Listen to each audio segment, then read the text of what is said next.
Kesehatan, pemerintah desa yang paham tentang apa itu hak-hak penyandang disabilitas, bagaimana cara meraihnya, bagaimana kita membangun kolaborasi program kesehatan berbasis masyarakat selama 3 hari ini.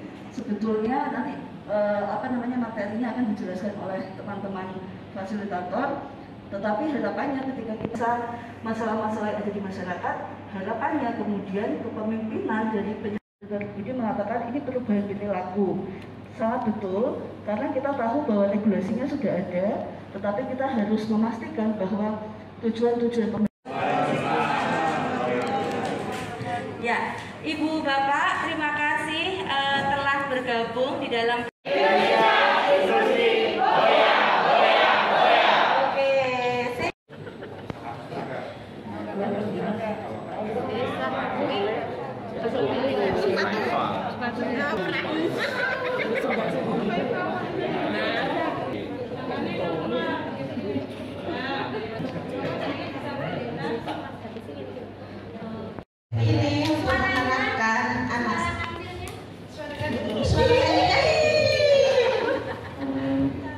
menerapkan anak saya yaitu Rika Adegi Putra ya Bu ya, yang tunarungu. Hari ini dia adalah di samping saya ini ya Bu ya.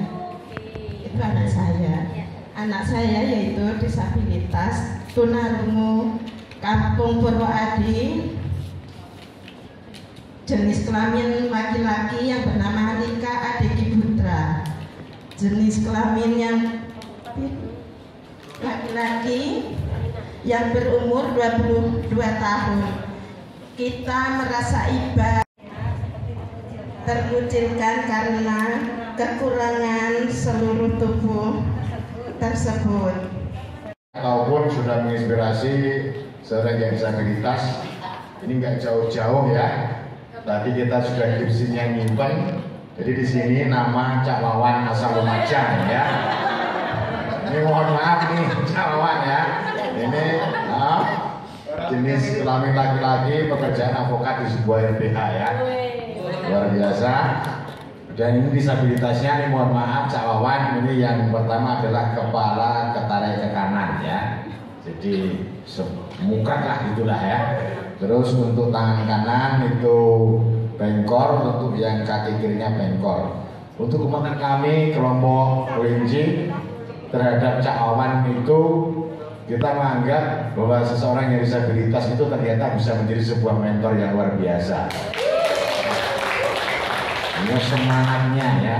Kita aja yang kompleks suruh jalan kadang-kadang males kan gitu kan. Seperti Cak Wawan yang serba kekurangan untuk secara fisiknya, itu bisa menjadi seorang motivator kita selama 3 hari nanti. Itu luar biasa. Itu semoga itu jadi contoh untuk teman-teman yang mungkin saudara kita yang disabilitas hari ini yang ada di sini. Kami sudah mengira sebenarnya tadi di mobil ngomong-ngomong ini pasti mentornya disabilitas semua rata-rata. Ternyata benar seperti itu. Jadi aplaus untuk Cak Wawan. Ya, itu yang bisa saya sampaikan. Yang pasti kami mohon maaf Cak Wawan ya. Karena kita bingung cari sampelnya. Saya mengalaminya. Saya adalah penjahit konveksi dan keset. Harapan saya supaya kalau ada teman-teman atau apa-apa orderan, monggo silakan. Saya ada asalnya dari desa Ngesti Rahayu. Kebetulan saya mengalaminya. Saya adalah penjahit konveksi dan keset. Harapan saya supaya kalau ada teman-teman atau apa-apa orderan, monggo silakan. Saya ada asalnya dari desa Ngesti Rahayu. Deskripsi sedang menyapu itu aktivitas keseharian meskipun pakai kursi roda dan juga bisa servis TV, servis radio karena mereka memiliki potensi bisa servis TV dan servis kulkas, dan aktivitas lainnya juga bisa menyapu. Jadi di model-model disabilitas itu ada beberapa model disabilitas. Oke, jadi dari mulai turun, dari mulai parkiran ya, dari mulai parkiran menuju ke lokasi itu pakai kursi roda. Tahun-tahun pakai kursi roda dan tidak bisa ini ya. Nah, besok kita akan rasakan. Ya. Kemudian bagaimana dengan kawan-kawan netra? Kawan-kawan netra besok akan kita mulai parkiran sampai ke tempat pelatihan dan selama proses pelatihan.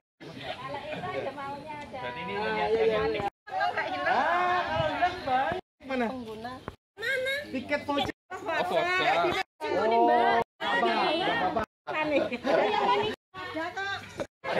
Iya Bu, disimpan dulu. Liburan ke Ukraina. Mas Daniel, oke silakan Mas Daniel. Mulai kegiatan pada hari ini dengan berdoa akan hari ini dengan kepercayaan Nasrani. Mohon dukungan dari Bapak Ibu yang berkeyakinan lain. Mari kita berdoa. Selamat pagi Tuhan, terima kasih untuk penyertaan Tuhan pada pagi menjelang siang hari ini. Tuhan telah pertemukan kami kembali di hari kedua pelatihan yang akan kami ikuti di rumah Bapak Joko Tuhan. Tuhan akan sudah diberikan oleh para fasilitator kepada kami.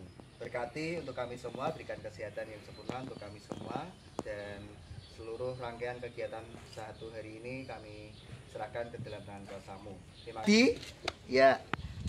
Desti Ika Wibowo, Robertus Erik, ya. Iya. Suwartini, ya.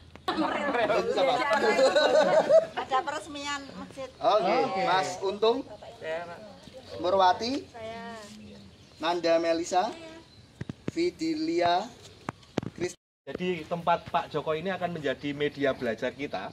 Kita akan eksplorasi dari ujung sana sampai ujung sana nantinya, dan kita ya dari Metro sampai Lampung Barat ya ini ya. Lampung Tengah. Kita akan eksplorasi ada tanaman apa aja, nanti kita bisa ambil sebagai bahan obat-obatan. Enggak.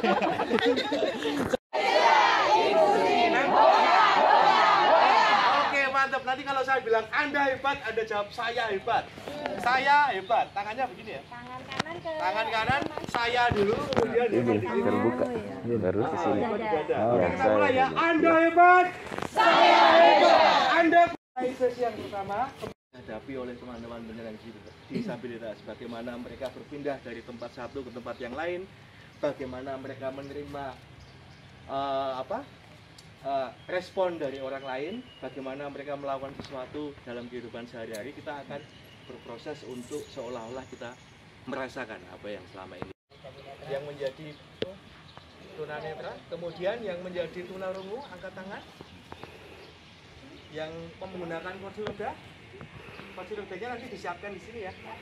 Terus yang isolasi atas atau apa? Oke. Yang satunya tidak menggunakan tongkat, tapi kami akan menyolasi, membungkus jari-jari ibu bapak seperti ini. Jadi nanti Anda melakukan sesuatu dengan tangan seperti ini. Oke? Ganti keterpatian. Itu ya tantangan. Nanti yang dorong tunanetra itu.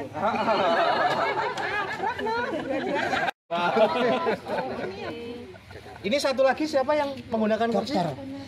Oh, dokter. Sedotan, Pak. Itu detail. Baiklah. Orang ke belakang kan. Kena itu. Orang ke bawah. Sudah ditutup ya matanya. Loh, digil. Oh, jadi di sebelah kanan. Bila kaki kanan melangkah, tongkatnya ke sebelah kiri. Tujuannya apa? Karena biar untuk mengetahui sesuatu yang ada di depannya. Dan melebarkan tongkatnya tidak boleh terlalu lebar, nanti pakai tidak ini pakai juga. Jadi tidak boleh terlalu lebar ya. Tidak boleh terlalu, nggak boleh terlalu ke depan atau nggak boleh terlalu kiri ke kanan. Tidak boleh kiri kanan, sesuai dengan ukuran kaki saja. Oh iya. Dua-dua. Mana nutupinnya? Teman-teman tunanetra, ketika mereka jalan secara berombongan, pasti satu sama yang lain tuntun-tuntunan. Nyungsep satu, nyungsep semua.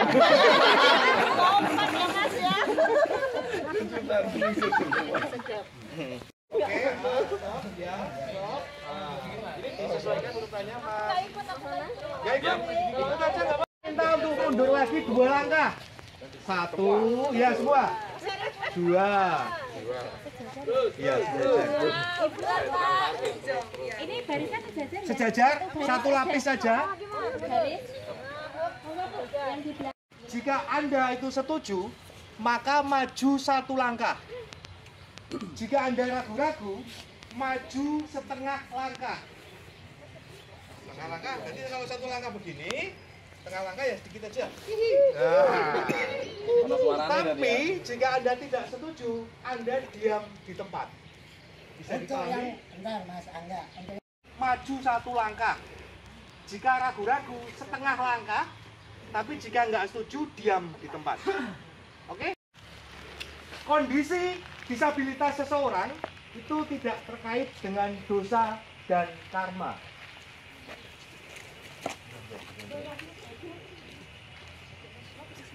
Saya akan tanya ke karena kalau dapat bawaan memang itu ya Tuhan yang telah memberikan. tidak terkait dengan dosa dan karma. Dosa dan karma. Oke. Saya dosa dan karma. Oke. Sekarang yang kedua, pernyataannya adalah disabilitas bukan penyakit.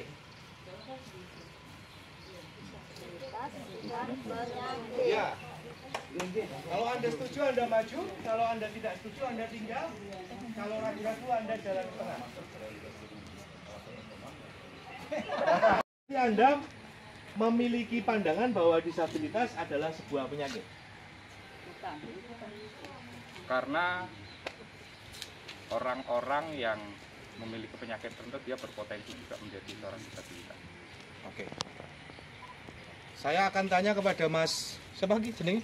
Fikri. Erik. Mas Erik, Anda maju nanti Anda. Iya, Fikri Lampung ya. Setuju bahwa disabilitas bukan penyakit? Bisa memberikan penjelasan nggak? Karena disabilitas itu kalau penyakit itu berarti orang itu harus dirawat di rumah sakit gitu. Kalau disabilitas itu karena memang suatu kondisi memang seperti apa ya? Dia sesuatu yang berbeda, bukan penyakit gitu. Jadi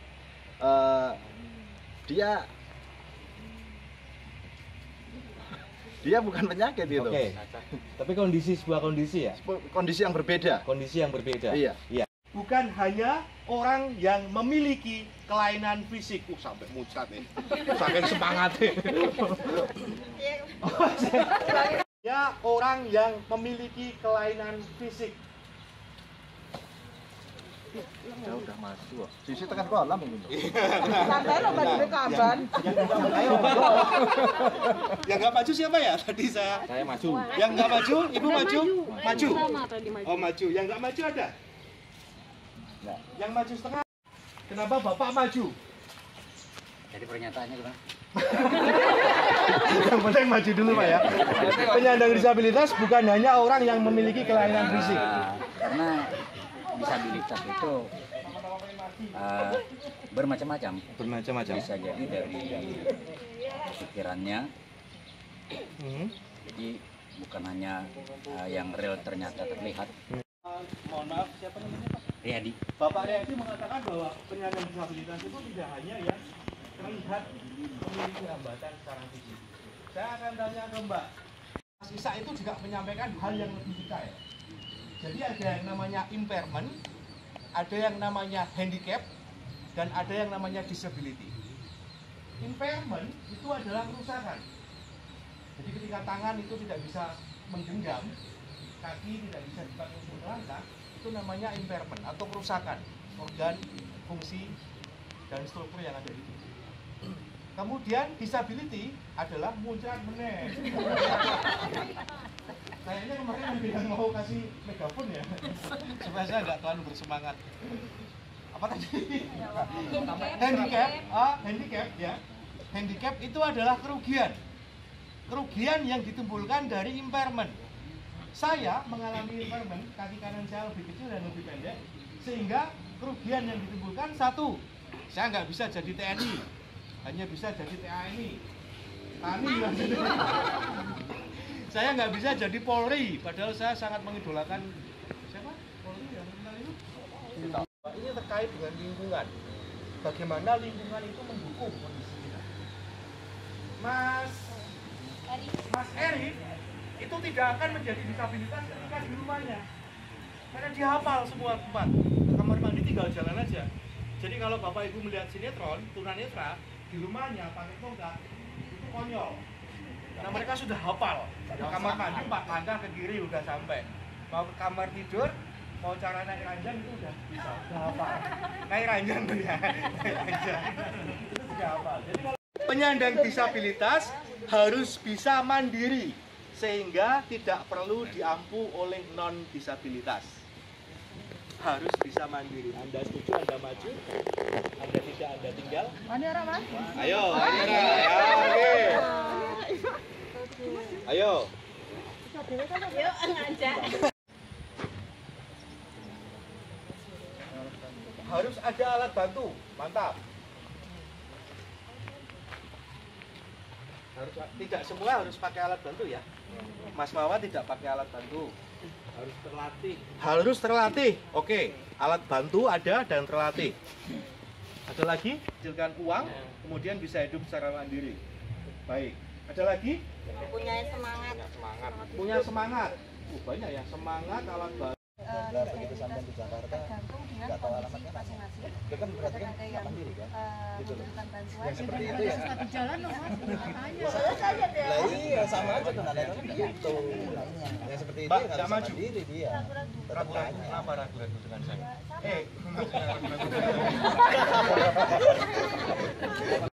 Transcare. Iya, itu akomodasi yang layak karena kita tinggal telepon nanti disabilitas itu dijemput. Oke, Transcare itu adalah layanan taksi dari Uber yang bisa dipakai oleh penyandang disabilitas.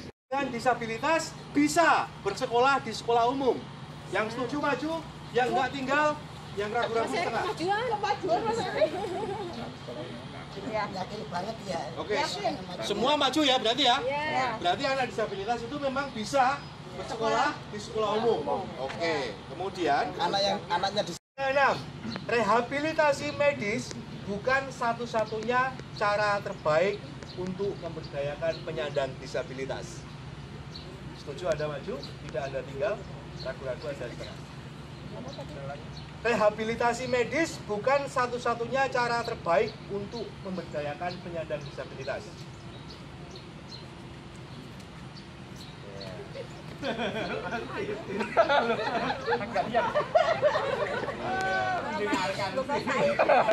Yang nggak maju siapa ya? Ada nggak ya? Mendapatkan pengajaran seperti yang layak seperti yang lainnya. Mantap sekali.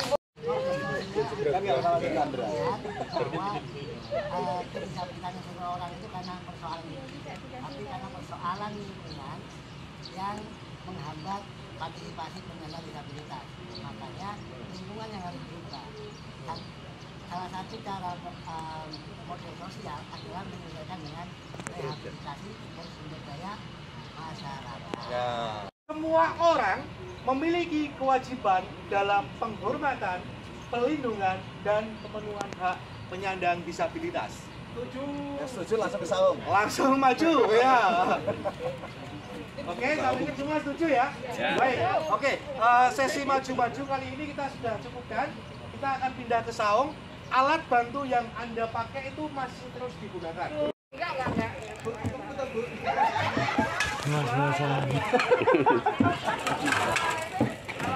Ini apa sama saung? Bawahnya kolam. Oh gitu. Kalau kenapa?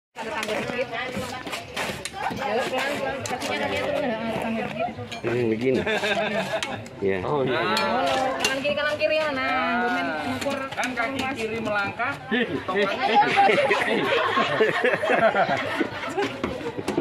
Yes, sama aku terus masuk depan.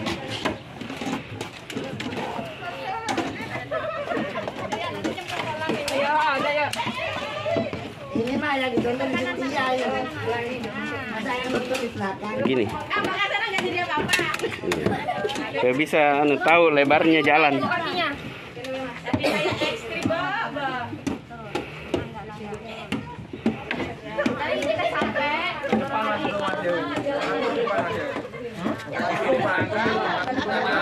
Ini yang dituntun, ini yang melihat. jalan terus. Bentar, depan masih ada. Kalau nyebut sepatunya nggak bisa lagi.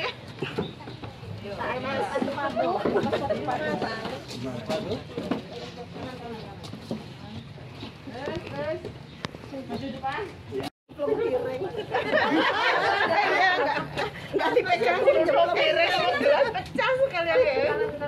Oh, aku hati-hati. Bong masih di sopo. Dibuka petek gitu. Jadi bila ini untuk yang melihat ya, yang jadi tunanetra sabar. Jadi posisinya begini, sebagai yang awas Mas ini cawawan. Nah, saya sebagai tunanetranya begini cara menuntunnya, memegangnya di bagian siku. Iya, begini. Ini kalau jalannya luas. Tapi nanti begitu jalan ketemu pintu, dibilang jalan sempit, saya akan begini karena tangan cawawan langsung ke belakang begitu. Jadi kita nggak akan, si tunanetra nggak akan nyangkut di pintu gitu. Karena kita biasanya nonton pas di pintu diem aja begini. Nah, yang nonton lolos, yang tunanetranya kesangkut ketinggalan. Biasanya kayak gitu. Jadi posisinya begitu cara nonton tunanetra yang baik dan benar terus jalan. Jadi kan tahu nggak? Yang nuntun itu baru ini udah biasa nuntun nih, udah biasa nuntun tunanetra sama ini nggak biasa nuntun tunanetra. Tahu nggak? Bisa membedakan enggak? Biasanya kalau saya untuk jelas saya tahu gitu, karena kalau yang menuntun itu biasa mendampingin tunanetra, otomatis kan dia sudah tahu, karena kalau memang belum tahu biasanya dikasih tahu sama tunanetranya begitu.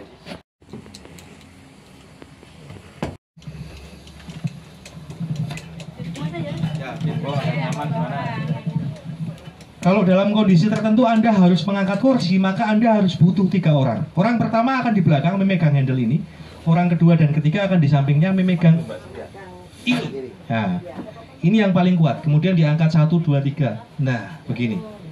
Ketika harus mengangkat. Ada orangnya, Cak? Coba. Terangkat. Ya.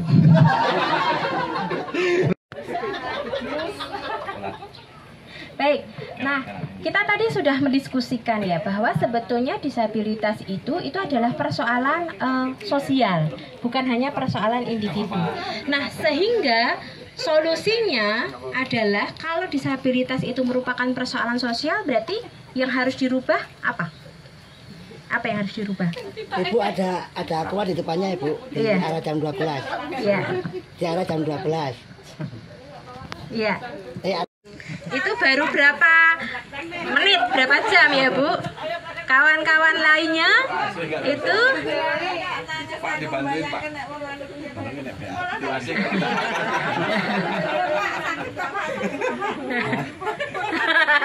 Harus mandiri. Iya. Kawan kami ada yang menjadi anggota komisioner KND, Komisi Nasional Disabilitas, itu yang mengalami amputi kedua tangan. Ini perempuan. Jadi dia kemana-mana didampingi oleh personal asisten atau asisten pribadi, ya, untuk makan, untuk kebutuhan dia ke toilet, seperti itu didampingi. Oke. Tapi nulis bisa. Berorganisasi itu juga bagian dari memberikan kesempatan yang setara bagi difabel untuk juga bisa berorganisasi. Seperti itu. Oke, tes yang tidak bisa sekolah, kemudian difabel yang tidak dapat berorganisasi, atau difabel netra yang pekerjaannya selama ini hanya sebagai pemijat, itu merupakan gambaran atau fenomena sosial. Fenomena kelompok kancil, kelinci ya Pak ya, kelinci. Nah, silakan perwakilan dari kelompok kancil bisa memberikan contoh juga fenomena sosial yang dialami oleh kawan-kawan difabel. Silakan. Mana? Kancil. Ya, silakan mic-nya. Silakan. Assalamualaikum warahmatullahi wabarakatuh. Yang saya alami di sekitar kita adalah tetangga-tetangga kita itu sangat simpatik sama anak saya, karena anak saya sangat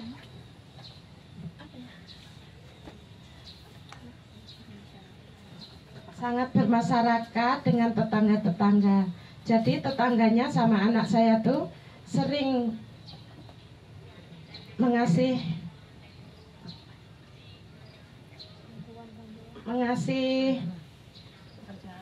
pekerjaan, yaitu membantu orang tua.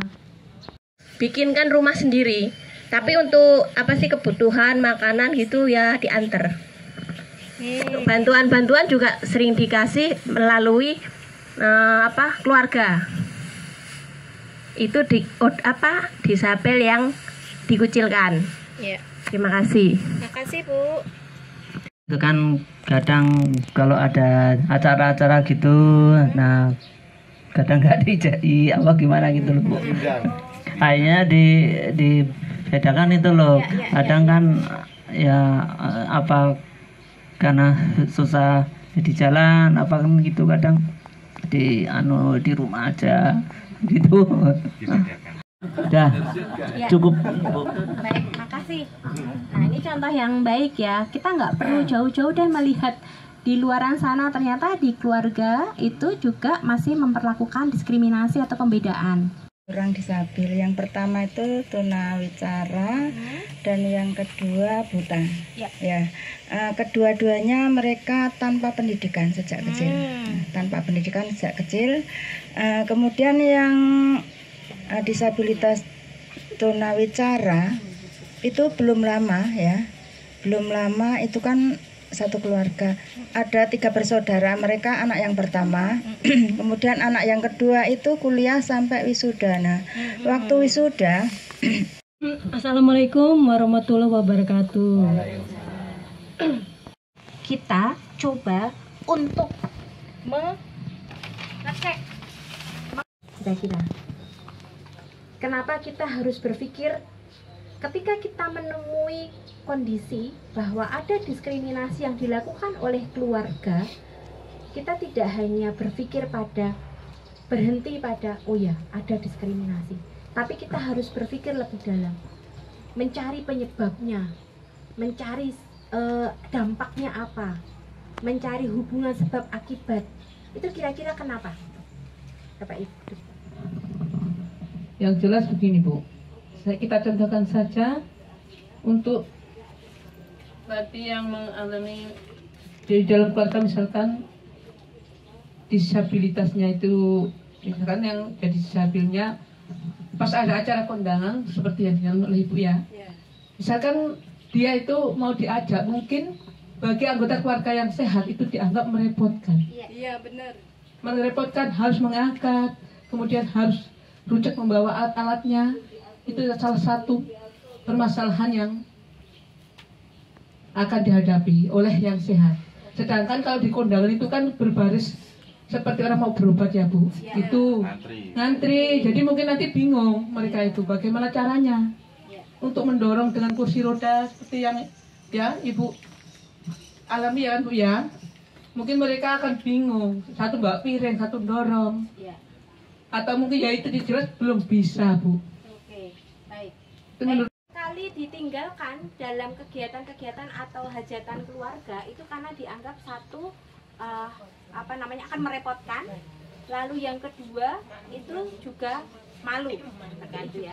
Nah, kita coba kulik lagi, kita perdalam lagi. Kira-kira mengapa ya ada anggapan bahwa kalau mengajak difabel itu akan memalukan, kalau mengajak difabel itu akan menyulitkan, akan stigma dan labelisasi lah ya dari untuk penyandang disabilitas. Bukan hanya penyandang disabilitas, orang miskin pun kadang-kadang di label ini di masyarakat ini, ya kan? oh itu nggak sedih, itu memang dari turunannya miskin. Itu kan ada juga stigma labelisasi di masyarakat, apalagi terhadap penyandang disabilitas. Beda. Jadi kenapa? Berarti dari harta. Makanya kalau saya solusinya sebenarnya bagaimana kita mengupayakan si disabilitas ini berilmu, tenang. Nah dari situ saja kita sudah, ya kan? Nah jadi salah satunya sebenarnya pendidikan untuk disabilitasnya. Masuk diraba kok tenang tidur gitu, nanti ngoceh-ngoceh dia. Tunarungu nggak salah juga posisinya. Niatnya baik, paling ini salah. Bisa jawab, nggak ada jawab. Tulis atau ketik sudah merata pada difabel. Rahayu.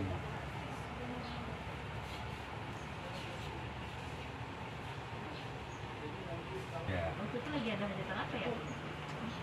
Lagi ada apa gitu di rumah Pak? Wayangan. Wah.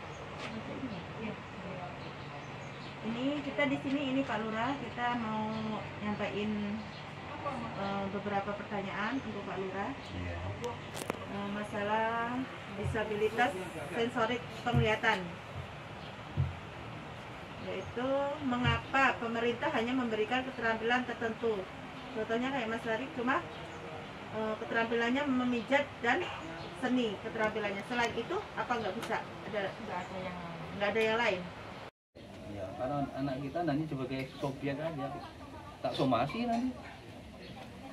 Ya, kalau ibu nggak punya anak difabel itu alhamdulillah, bukan kami menerima, nggak menerima ya Bu.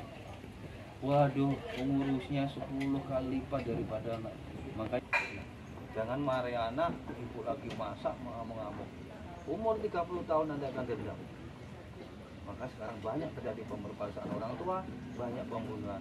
Karena sifat manusia namanya dendam nggak bisa tertutup.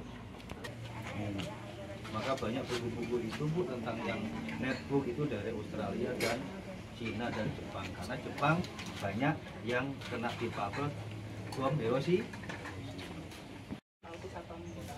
Biasanya kalau autis itu anak-anak yang super energik ya, baik di ataupun lawan jenisnya itu hampir dengan tunagrahita. Disamakan dengan kayak kalau perangkat elektronik itu dia itu RAM-nya itu berlebihan tinggi, jadi dia tuh loadingnya cepat, memang nggak mau diatur.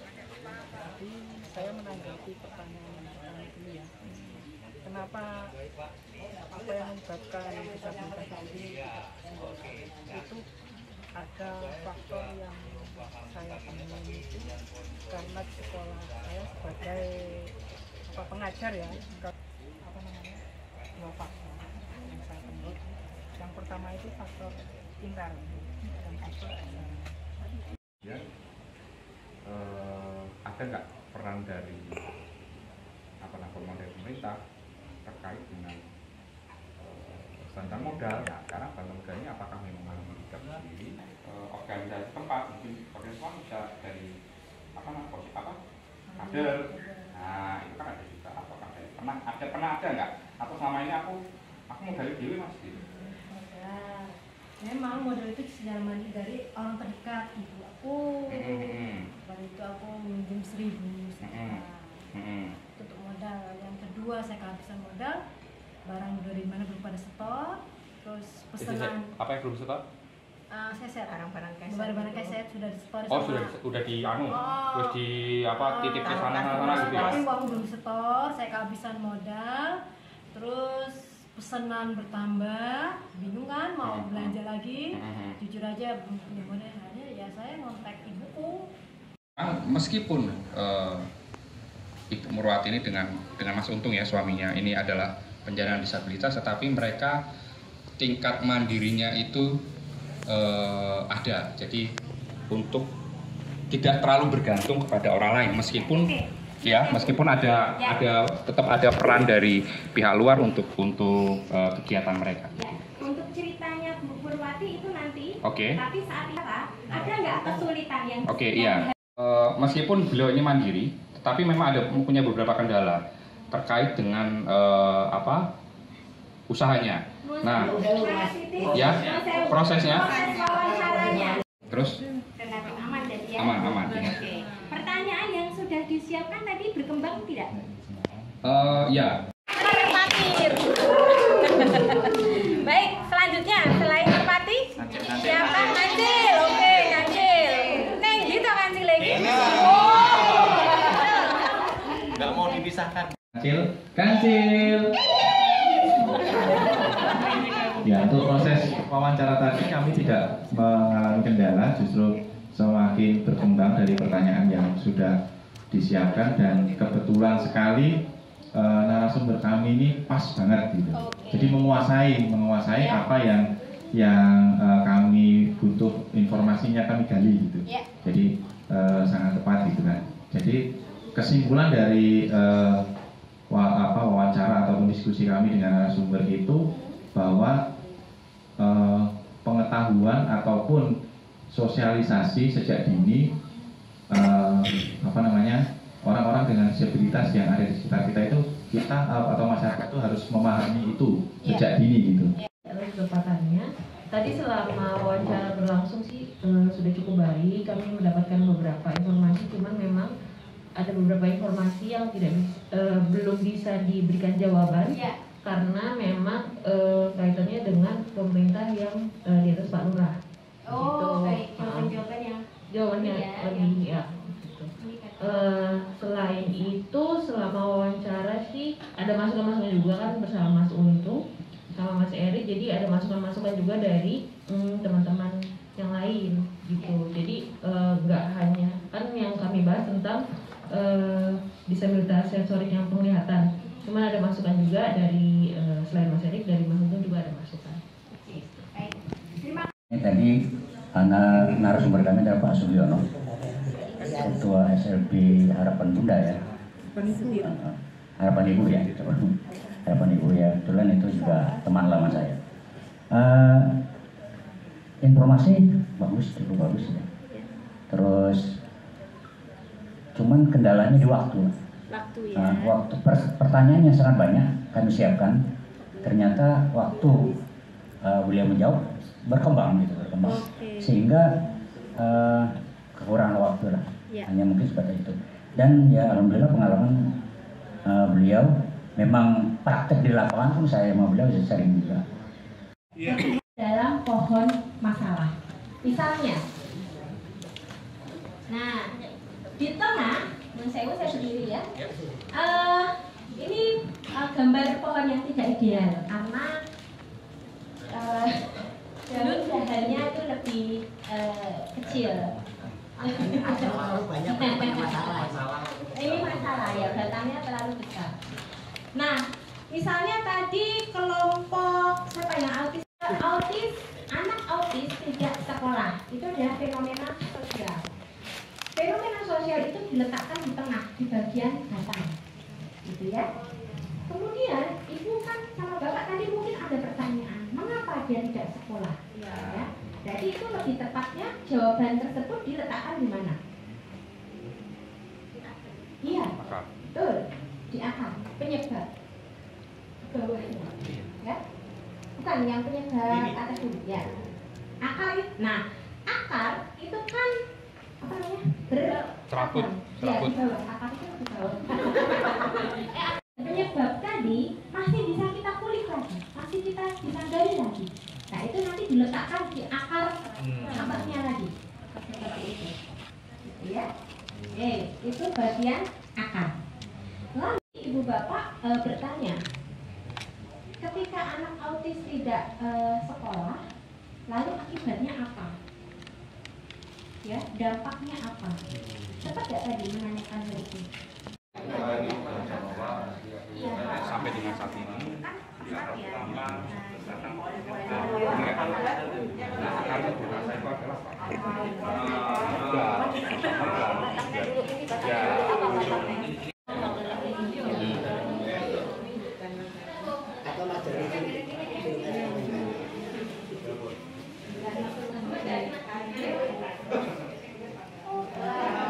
belum bisa mengembangkan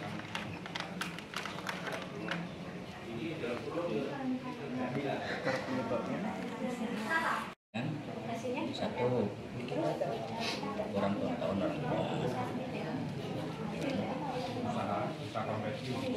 Tidak banyak yang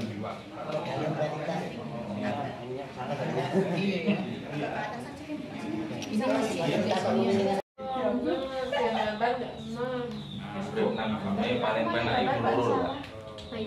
Kalau ngelok ke rumah itu, paling penak. Tapi kan nek langsung motor Ya kan anak sing maco ya. Dirapel, Mas. Di sini tadi penyebab ya? Ini penyebabnya akar penyebab. Masalahnya mana ya? Kita tidak berkembang karena itu pasti di bawahnya. Nah, logika itu yang perlu ditekankan. Logika itu yang bisa dibongkar pasang. Kami masih bisa melihat adanya kekurangan tepatan dalam penempatan ya. Misalnya di sini, ini saya nggak tahu kelompok siapa, tapi saya nggak akan nyebut ini kelompoknya mana. Misalnya ini, disabilitas kurang informasi. Jika difabilitas kurang informasi, maka disabilitas tidak berkembang. Jika disabilitas tidak berkembang, maka tidak maju. Hah? Tidak maju. Ya pasti, karena tidak berkembang. Tidak mundur. Maka apa? Masih bisa dimakakan nggak?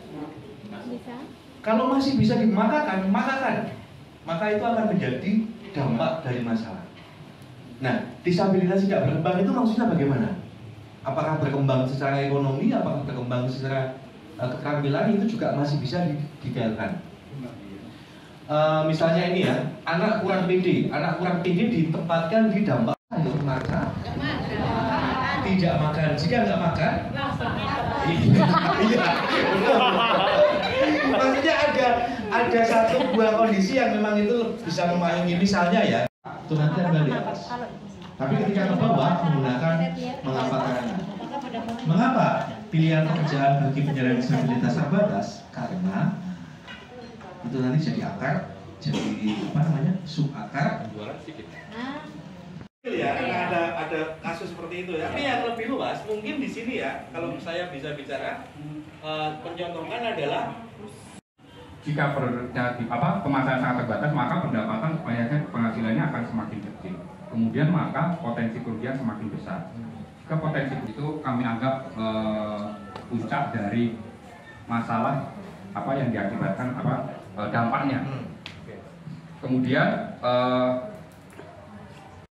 ada fase yang umur sekian, fase A, fase B, fase C gitu ya. Berarti kalau nanti pada fase A itu umurnya itu 6 sampai 12.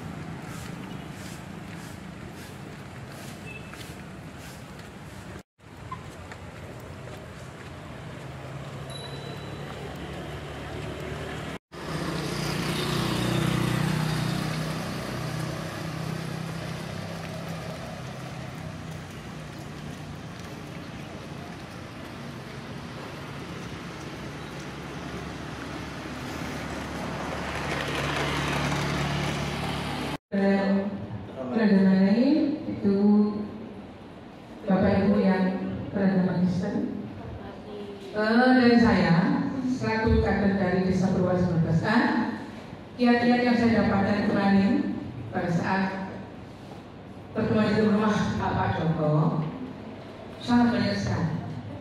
Terutama saya pada saat kami berdialog langsung dengan Bapak Kepala SLB. Nah itu dari situlah Pak. Kalau kemarin kita hanya mengira-ira bagaimana disabilitas, bagaimana jalan keluar medan ini itu, ternyata setelah kita berpindah-pindah dengan Bapak Kepala SLB itu luar biasa. Misalkan itu disabilitas yang mengalami ini, ternyata itu begini, disediakan begini. Saya sampai gumun. Saya bercerita tentang disabel yang misalkan ODGJ. Nah, Bapak itu menggunakan, memang iya. Kalau seorang ODGJ itu istilahnya letak seksualnya itu akan 200 lebih tinggi dari manusia biasa. Letak seksualnya? Iya. Lahir. Nah, jadi nggak tahu, pokoknya bahasanya asing kan. Punya 200 angkanya. Hah? Kata saya, Masya Allah, apa iya Pak? Jadi kata Bapak itu, ya yang kami bahas kan kemarin itu Pak, masalah ODGJ itu. Begini. Iya. Di sana itu Pak, kalau di SLB itu sampai diadakan ruangan khusus. Di atas yang katanya umurnya 20 tahun ke atas ada ruangan khusus. Di sana nanti disabel itu akan melakukan ini. Itu makanya enggak kita dapatkan dengan manusia-manusia normal. Memang jelas ada perbedaan yang sangat tolak belakang. Jadi kalau kita mengarah ke sana dia berbalik punggung lah ya. Ternyata saya semakin mengetahui bahwasanya memang sangat kurangnya wawasan masyarakat Indonesia khususnya gitu ya, dan dunia mungkin pada umumnya, bahwasanya sangat minim wawasan dan pengetahuan tentang menangani warga yang berbeda, yang disabilitas gitu. Jadi kadang tujuannya niatnya baik, karena tidak adanya wawasan dan pengetahuan akhirnya menjadi salah gitu.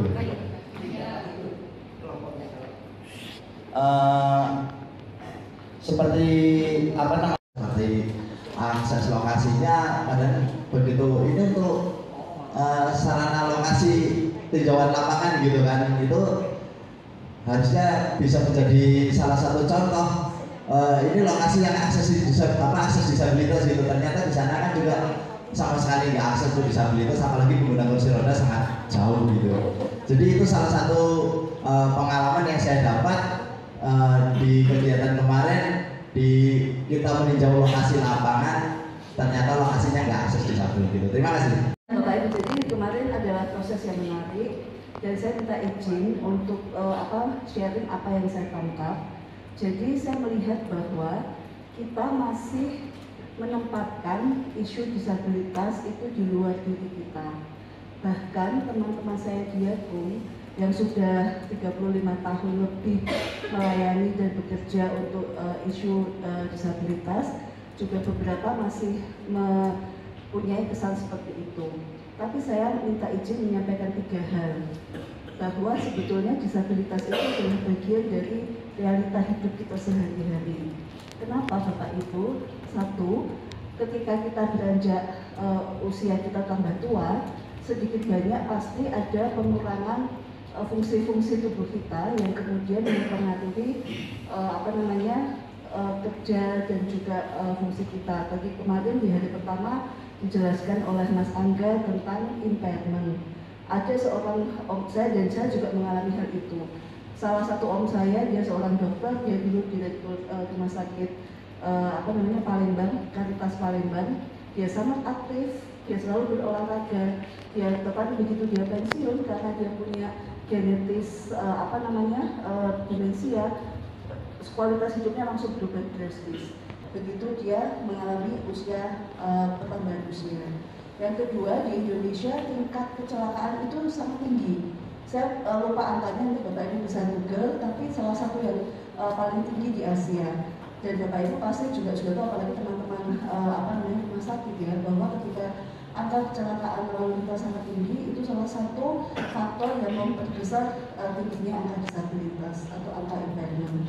Tadi ya faktor-faktor genetis. Jadi sebetulnya rasio untuk peningkatan jumlah disabilitas itu relatif tinggi. Kalau angkanya WHO, Badan Kesehatan Dunia itu 15-20%, dan di setiap negara tentunya bervariasi, tetapi semakin negara itu berkembang atau belum maju atau miskin, potensi untuk orang menjadi mempunyai impairment atau gangguan itu menjadi lebih tinggi.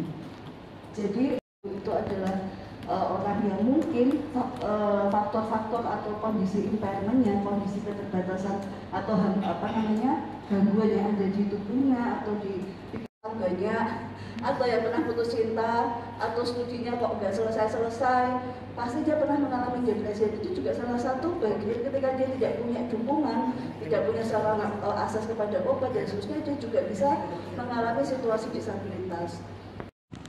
Kabupaten Klaten dan Sukoharjo, sedikit di Kabupaten Sukoharjo. Pada saat itu 5.782 orang meninggal dunia pagi itu.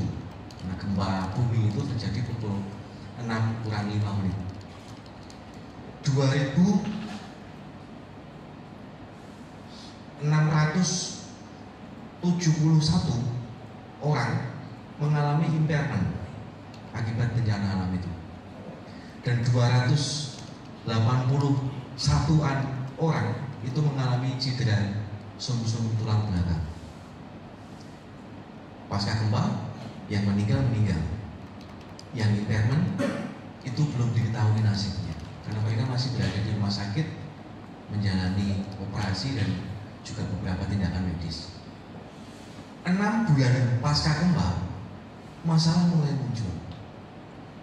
Yang tadinya bisa jalan dengan gagah harus duduk di kursi roda. Yang tadinya bekerja di sawah sekarang sudah nggak bisa turun lagi di sawah karena tangannya harus diamputasi. Yang dulu menjadi preman pasar misalnya, atau jagoan lokal, itu sudah nggak bisa lagi menjadi jagoan lokal karena jalan pun harus dibantu dengan tongkat misalnya. Nah, permasalahan itu muncul ketika orang-orang yang tadi dirawat di rumah sakit, di panti-panti, kemudian dikembalikan ke desa-desa mereka, itu nggak lagi bisa mendapatkan kehidupan mereka yang seperti dulu. Banyak kasus perceraian, yang laki-laki mengalami cedera sum-sum tulang belakang, kemudian ada beberapa hal yang tidak mampu dia lakukan, termasuk hubungan suami istri misalnya. Itu kemudian banyak kasus perceraian. Banyak guru-guru yang kemudian nganggur. Dulu semangat bekerja di pagi hari, kemudian dia harus menggunakan alat bantu dan dinilai tidak mampu untuk melakukan tugasnya, kemudian harus nganggur. Nah, masalah muncul setelah itu. Nah, kami saat itu mencoba mengorganisir itu, mencoba menganalisa, mencoba mengumpulkan data, kebutuhannya apa, kemudian apa yang bisa dilakukan melalui pendekatan rehabilitasi bersumber daya masyarakat. Yang satu kertas untuk tidak boleh. Jam 5 Mas Eri. Kalau saya juga disorientasi media, arah jam 11 saya ini agak lebih parah ya Mas. Jadi berarti jangan dipakai. Nggak usah dikasih nama. Iya, yang kamu jangan digital. Itu di mana kalau pakai jam digital? Minggu depan Mas. Kalau bisa tahun depan nggak apa-apa.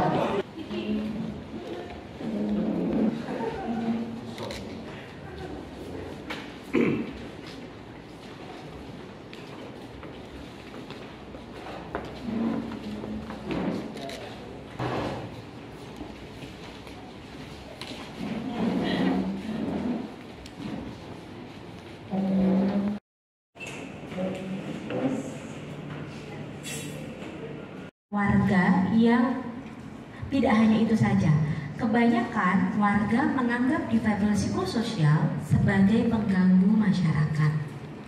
Beberapa dari difabel psikososial yang mengalami kekambuhan, mereka mengamuk, berteriak, dan merusak barang-barang di sekitar. Melihat kondisi ini, kader kesehatan untuk membuat perubahan di desa tersebut. Ya, berencana untuk membuat pos kesehatan desa atau poskes desa sebagai unit di desa untuk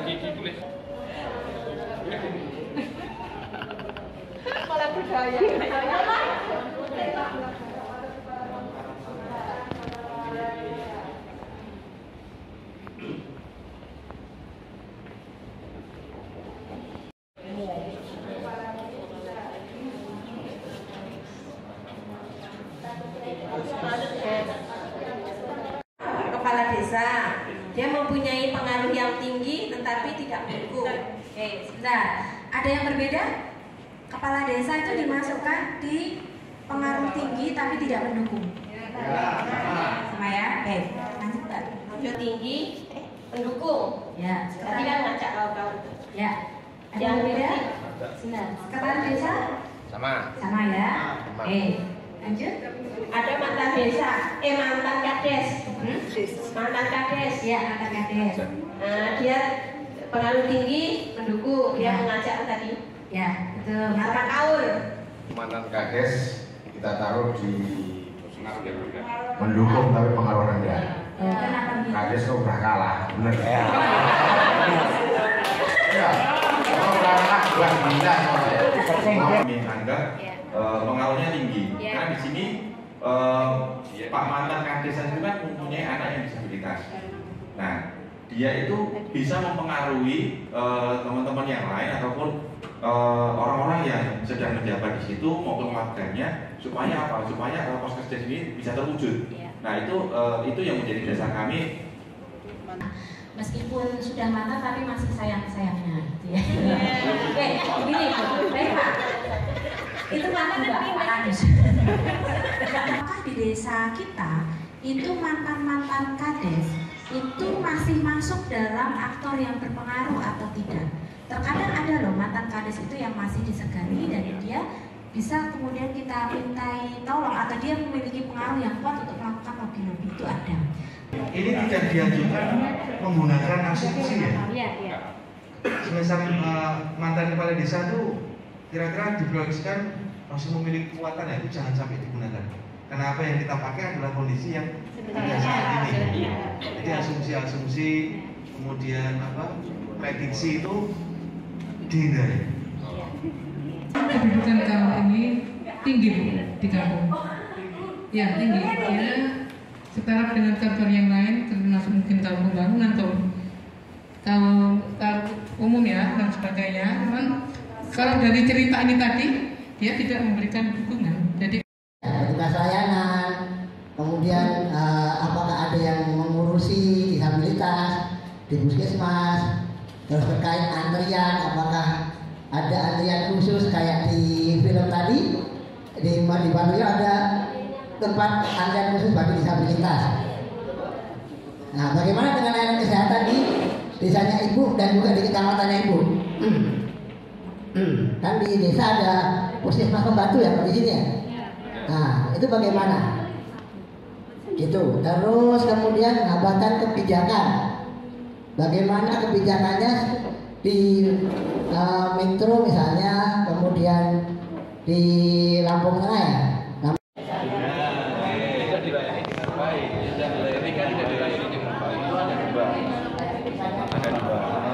Jadi bisa kualitas hidupnya dia menurun, bisa dia tidak mau datang ke Poskesdes. Oke. Nah, kenapa? Jadi tentang inovasi itu tadi, kenapa dia tidak mau datang? Karena belum tersedianya layanan. ini ya. Anak-anak posisian dengan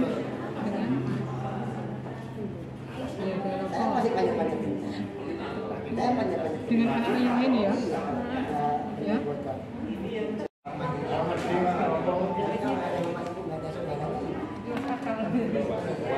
Gimana sih ini? Non disabil, non anak-anak non disabil.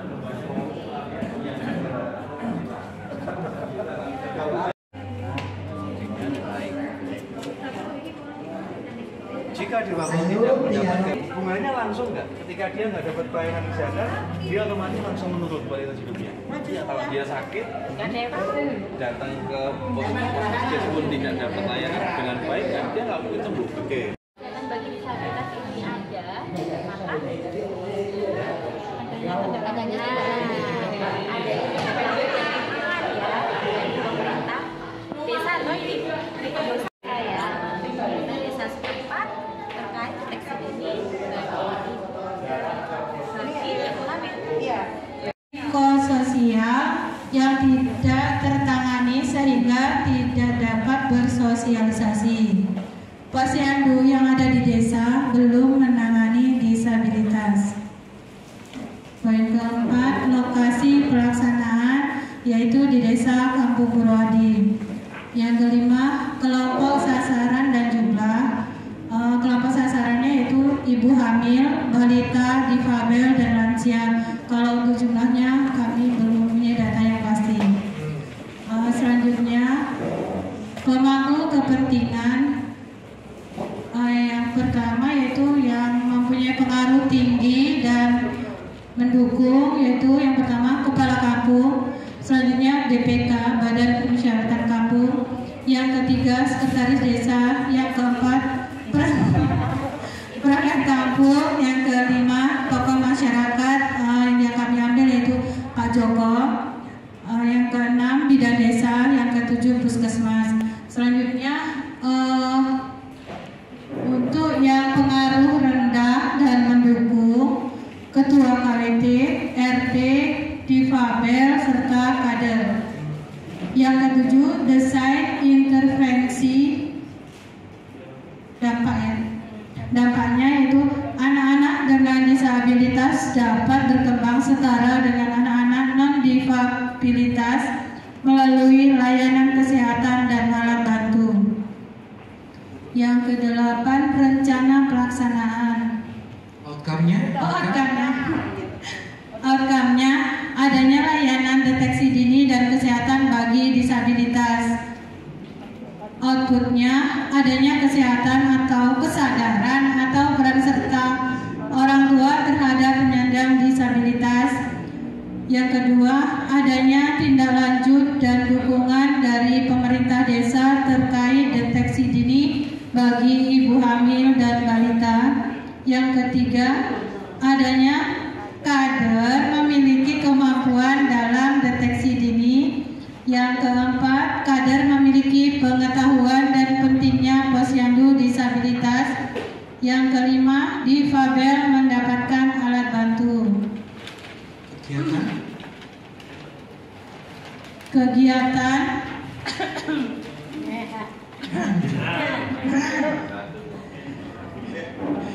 yang pertama, mengundang para orang tua atau keluarga difabel untuk bermusyawarah dan memberikan pelatihan tentang hak-hak disabilitas yang masuk dalam pengorganisasian, peningkatan kapasitas, dan peningkatan karakter. Yang kedua, pembentukan kelompok difabel di kampung untuk pendekatan saling mengenal serta penyadaran hak, termasuk dalam peningkatan kapasitas dan peningkatan karakter, pemberdayaan dan advokasi pengorganisasian. Selanjutnya, musyawarah dengan pemerintahan desa, BPK, tokoh masyarakat, puskesmas, bidan desa untuk mendapatkan dukungan. Untuk masyarakat disabilitas. Nomor 3, latar belakang. Yang pertama, kekurangan tenaga medis yang terampil. Yang kedua, fasilitas belum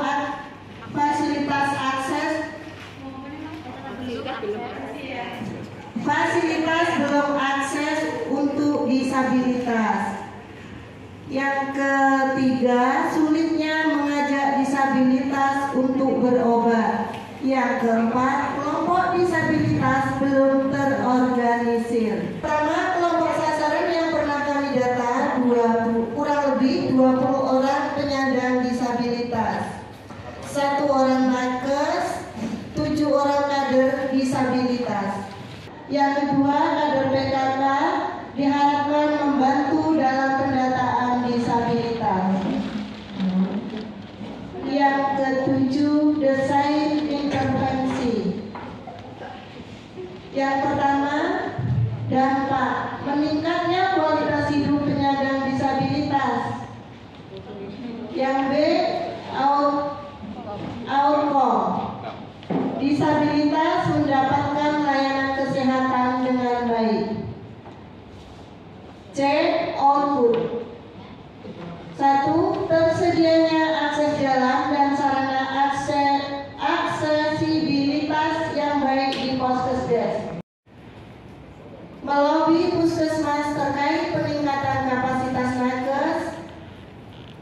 Yang keempat, pelatihan pengembangan karakter. Nama kelompok Desa Wonosari, judul Peduli Disabilitas Buka Burung Perdis.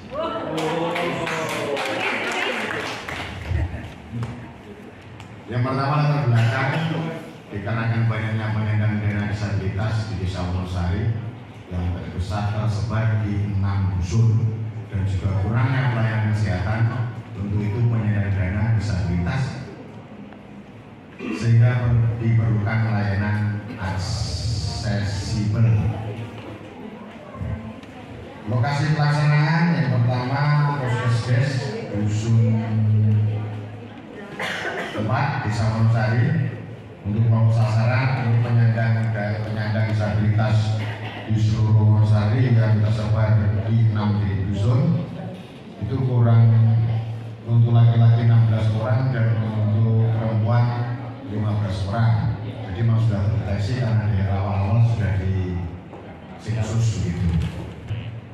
Pemangku kepentingan yang pertama adalah Kades, ada Sekdes, Kaur, Kasih, Kadus, DPD, LPM, RT, Kader, Nakes, penyandang disabilitas itu sendiri dan keluarganya, tokoh agama dan tokoh masyarakat. Penyandang disabilitas terlayani, kesehatan penyandang disabilitas semakin membaik. Tentunya pelayanan kesehatan untuk disabilitas akan lebih baik lagi. Penyebabnya adalah adanya regulasi Perdes yang menghalang-halangi seperti itu biasanya. Terbentuknya kader untuk disabilitas, meningkatnya pengetahuan nakes tentang interaksi disabilitas. Penyandang disabilitas merupakan kelompok rentan karena A. merupakan kelompok dari populasi yang cenderung memiliki tantangan sebagai akibat dari beberapa faktor resiko. B. terlahir tidak sempurna dan cenderung dirundung. C. tinggal di wilayah bencana. D. perasaan kasihan karena ketidakmampuan yang dimiliki oleh penyandang disabilitas. Pemenuhan hak untuk mendapatkan layanan kesehatan bagi penyandang disabilitas dan kelompok rentan sangat dibutuhkan karena A. hak mendapatkan layanan kesehatan merupakan hak dasar bagi semua orang. B. kesehatan merupakan hal penting dalam hidup manusia. C. pemerintah memiliki anggaran yang cukup. D. mens sana in corpore sano.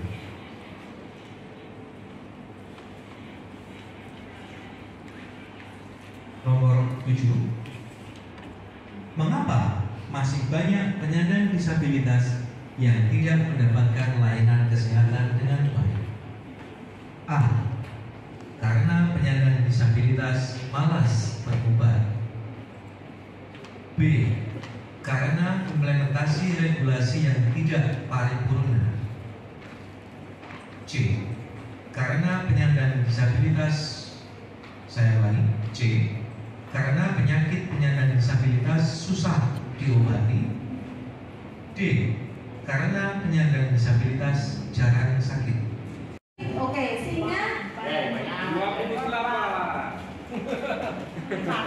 Singa 4.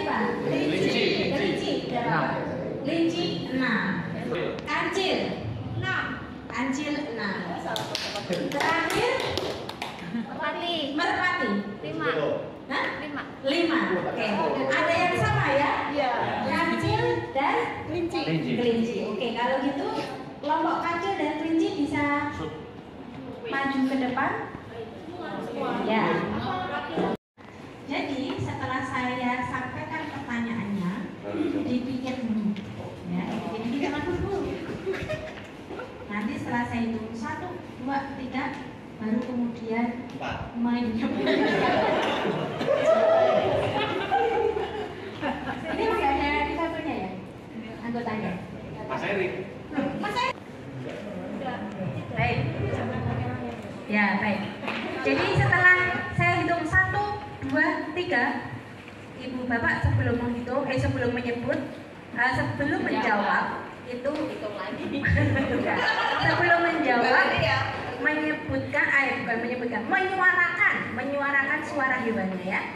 Lalu nanti saya tunjuk. Pertanyaannya, tertinggi ini. Ini tidak boleh foto ya. Sebutkan tahapan di dalam implementasi RBM, rehabilitasi bersumber daya masyarakat. 1, 2, 3, tidak boleh nyampe. Ada yang apa? Ayo. Oh, nggak bisa. Ya, ayo. Sebutkan tahapan di dalam implementasi RBM, rehabilitasi bersumber daya masyarakat. 1, 2, 3.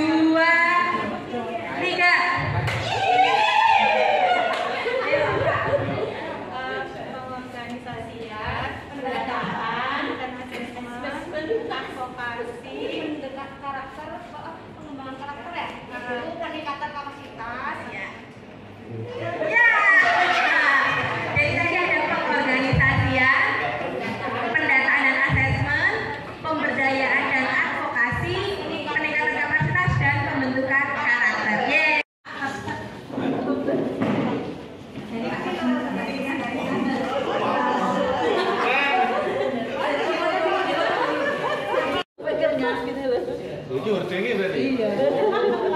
Kemari 1, 2. Seolah-olah nggak pengen juara. Sekali lagi 1, 2. Mantap. Lainnya diminta kepada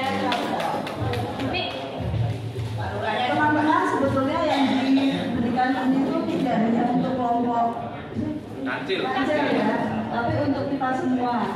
Dan tadi saya belajar singkat dari Mas Daniel bagaimana untuk mengatakan karya luar biasa tapi dengan bahasa isyarat. Jadi saya minta teman-teman mengikuti saya. Sebelum terima ini, karena yang diterima itu tidak hanya ini tapi semuanya. Tapi karena budgetnya badan sedikit itu jadi tidak bisa ini ya. Sekarang hitungan saya, kalian luar biasa. Itu ya. ikut. Ya, kita katakan bersama kalian luar biasa tapi dengan bahasa isyarat. Oh ya, 1, 2, 3. Kalian luar biasa. Ya, terima kasih. Kalau sama-sama kayaknya ganjil, tapi sama-sama Nah, kepada Ibu Ibunya Rika. Selamat ya Bu dan teman-teman semua, kalian luar biasa. 1, 2, 3.